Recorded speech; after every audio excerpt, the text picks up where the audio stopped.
Hello everyone, today we delve into an interesting area where faith and finance intersect. We're exploring Deuteronomy 15, 6, 11. This ancient text, nestled in the heart of the Old Testament, speaks volumes about the timeless principles of debt, generosity, and lending a hand to those in need.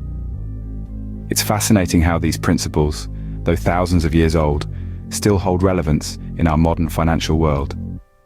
They guide us in striking a balance between financial prudence and compassionate generosity. They teach us not only about managing our wealth, but also about the importance of helping those less fortunate. They remind us that our financial practices can, and indeed should, reflect our core values.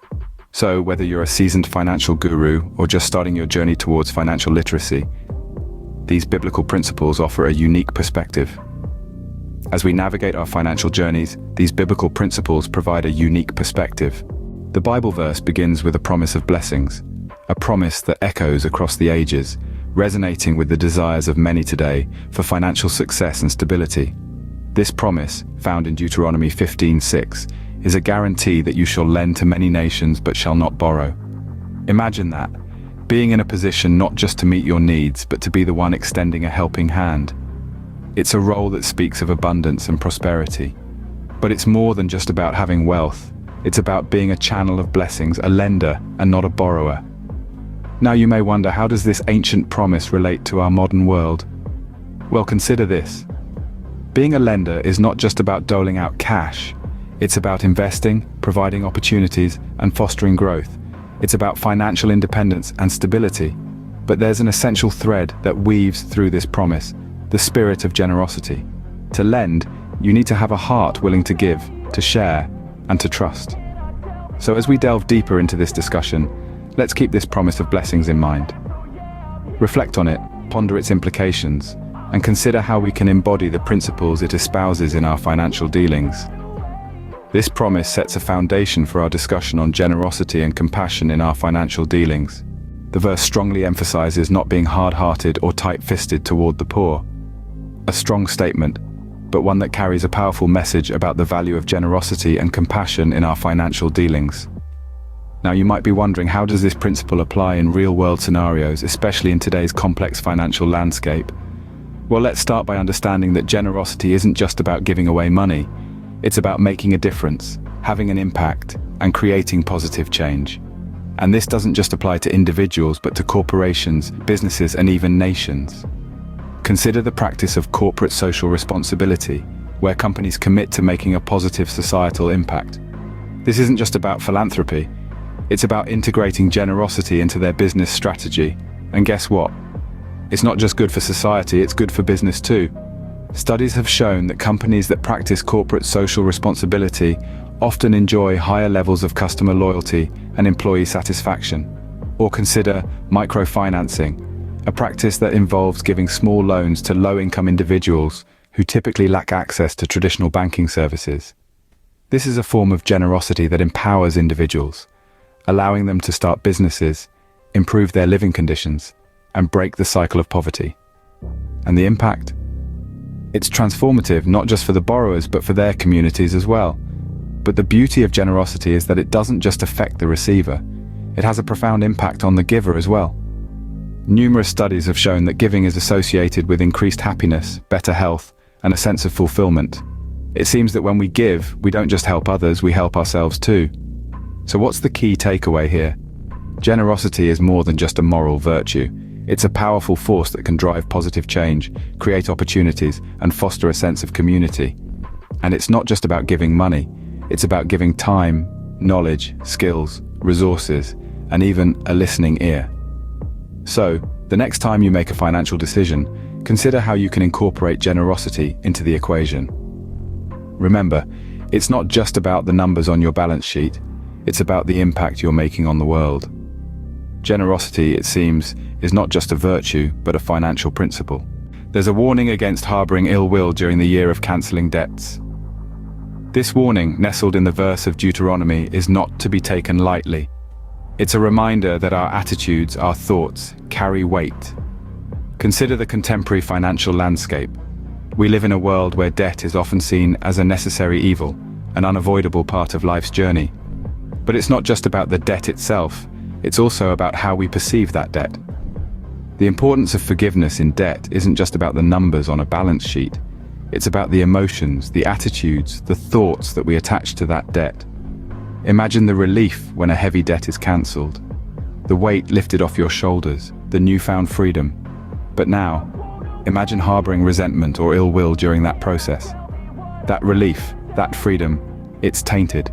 The debt may be gone, but the negativity lingers. This is why the warning against wicked thoughts is so crucial. It's a call to foster a positive, forgiving attitude towards financial matters. It's a call to shift our focus from the burden of debt to the liberation of forgiveness. The verse urges us not to be hard-hearted or tight-fisted, but to open our hearts and hands. It's about more than just money. It's about humanity, compassion, understanding. Our attitudes toward debt, it seems, matter as much as the debt itself. Giving generously without a grudging heart is another strong theme.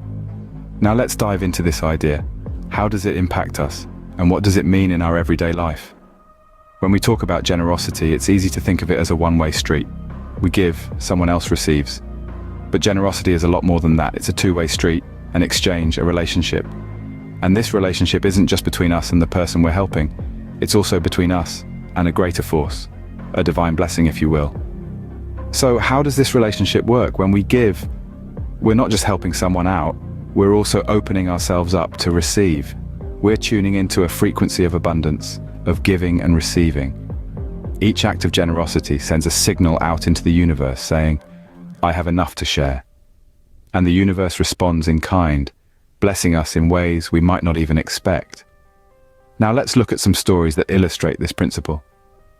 Consider the tale of a woman who, despite struggling to make ends meet, always made it a point to donate a portion of her income to charity. She did so without resentment, without a grudging heart. And while she lived a simple life, she was never in want. Unexpected opportunities would often come her way, helping her navigate through life's financial storms. Or the story of a businessman who believed strongly in the principle of giving. Each year he would donate a significant part of his profits to various causes. And each year his business continued to grow and thrive, seemingly against the odds. Can this be mere coincidence?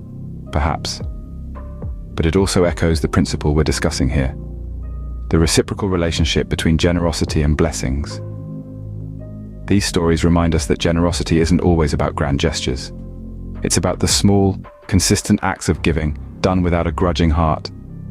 And when we practice this kind of generosity, we're not just creating a positive impact in someone else's life, we're also opening ourselves up to receive blessings in abundance. Generosity then is not just about giving, but also about receiving blessings. The verse acknowledges that there will always be poor people in the land. This is a stark reality that underscores the enduring nature of poverty. The text doesn't sugarcoat the situation, nor does it offer a quick fix solution. Instead, it presents a sobering truth. Poverty is a persistent part of our world. This acknowledgement, however, isn't a call to despair, but a call to action. It's a reminder that the need for generosity and assistance is never ending. It's an echo of the timeless virtue of compassion, highlighting the importance of our role in society. We're not just bystanders in the face of poverty. We're active participants with the ability to make a difference. Our interactions with money and wealth aren't just about personal gain. They're also about the impact we can have on others, especially those who are less fortunate. As we navigate our financial journeys, it's worth remembering. Our responsibility to the poor, it seems, is an enduring one.